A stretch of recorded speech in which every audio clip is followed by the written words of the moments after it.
بسم الله الرحمن الرحيم. أيها الراقد ذا الليل التمام، قم بجد فالليالي في انصراف، وتقرب بصلاة وصيام. الصلاة لتروي الظمآن بالإيمان.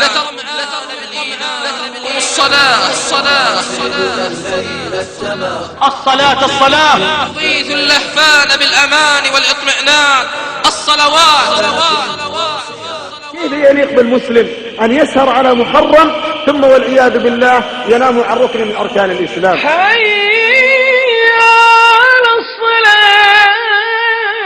الصلاة وما ملكت أيمانكم التي نص الله عليها من بين سائر الصلوات، فقال حافظوا على الصلوات والصلاة الوسطى. حافظوا على الصلوات والصلاة الوسطى وقوموا لله قانتين. الصلاة روضة من رياض الإيمان والعلم، لأنها روضة، والله روضة لمن أحيا الله قلبه. أدي الصلاة كما أمر الله بأوقاتها في المساجد مع إخوانك في بيوت الله. على الصلاة في بيوت أذن الله أن ترفع ويذكر فيها اسمه يسبح له فيها بالغدو والآصال. أنه ما سميت الصلاة صلاة إلا لأنها تصل بفاعلها والمحافظ عليها إلى الجنة، وتصل بتاركها والمتهاون فيها إلى النار، فأي طريق تريد؟ الصلاة. كم هذا الوجود ثم أن يسجد العبد لمولاه، يدعوه ويناجيه، يخافه ويخشاه. وركوع وسجود. يا رجال الليل جد، رب داع لا يرد، ما يقوم الليل إلا من له عزم وجد، ليس شيء كصلاة الليل للقدر يعد. سجود وخشوع وخضوع للودود، بقيام وركوع وسجود وخشوع.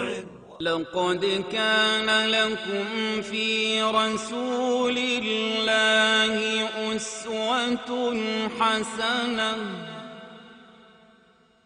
أسوة حسنة لمن كان يرجو الله واليوم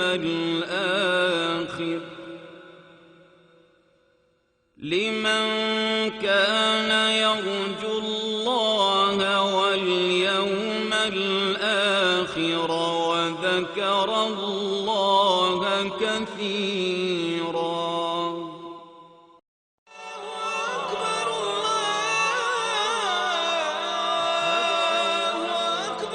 الحمد لله رب العالمين، والصلاة والسلام على نبینا محمد وعلى آلہ وصحبہ اجمعین۔ برادران اسلام، السلام علیکم ورحمۃ اللہ وبرکاتہ۔ ہمارے پیارے نبی اکرم صلی اللہ علیہ وسلم نے ہمیں حکم فرمایا ہے کہ ہم اسی طرح نماز ادا کریں جیسے کہ خود آپ نے ادا فرمائی تھی۔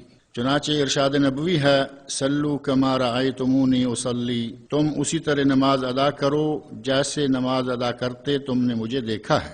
اور کتنے ہی مسلمان ایسے بھی ہیں جنہیں نبی اکرم صلی اللہ علیہ وسلم کے نماز ادا کرنے کا طریقہ ہی معلوم نہیں ہے۔ اسی بنا پر ہم نے نماز نبوی کا مختصر سا خاکہ پیش کیا ہے تاکہ آپ خود دیکھ اور سن سکیں کہ نبی اکرم صلی اللہ علیہ وسلم کی نماز کا مسنون طریقہ کیا تھا، اور پھر اسے ادا کرنے میں آپ نبی صلی اللہ علیہ وسلم کی اقتداء و پیروی کر سکیں۔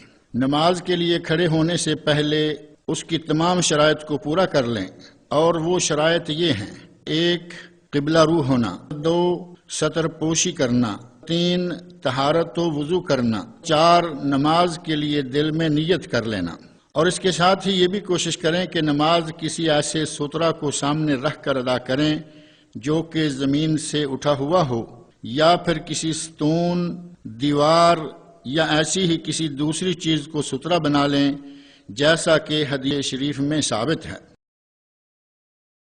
اب آپ تکبیر کہنے کے لیے اللہ اکبر کہیں، اور تکبیر اس صیغہ یعنی اللہ اکبر کے سوا کسی دوسرے صیغے سے کہنا کفایت نہیں کرتا، اور یہ تکبیر کھڑے ہو کر کہنی چاہیے کیونکہ نبی اکرم صلی اللہ علیہ وسلم کا ارشاد گرامی ہے کبر قائما، کھڑے ہو کر تکبیر کہو۔ اور اگر کوئی نمازی کھڑے ہو کر نماز ادا کرنے کی طاقت نہ رکھتا ہو تو اپنے حسب حال بیٹھ کر یا لیٹ کر نماز ادا کر لے، تکبیر کی ادائیگی میں جزم و اختصار سے کام لے، اس کی طبعی آواز اور اس کے طول سے اسے لمبا نہ کھینچے۔ اگر کوئی امام ہو تو وہ اتنی بلند آواز سے تکبیر کہے کہ اس کے پیچھے والے مقتدی تکبیر کی آواز سن لیں، اور اگر کوئی نمازی خود مقتدی یا اکیلا ہی ہو تو پھر وہ صرف زبان سے تکبیر کے الفاظ ادا کرے۔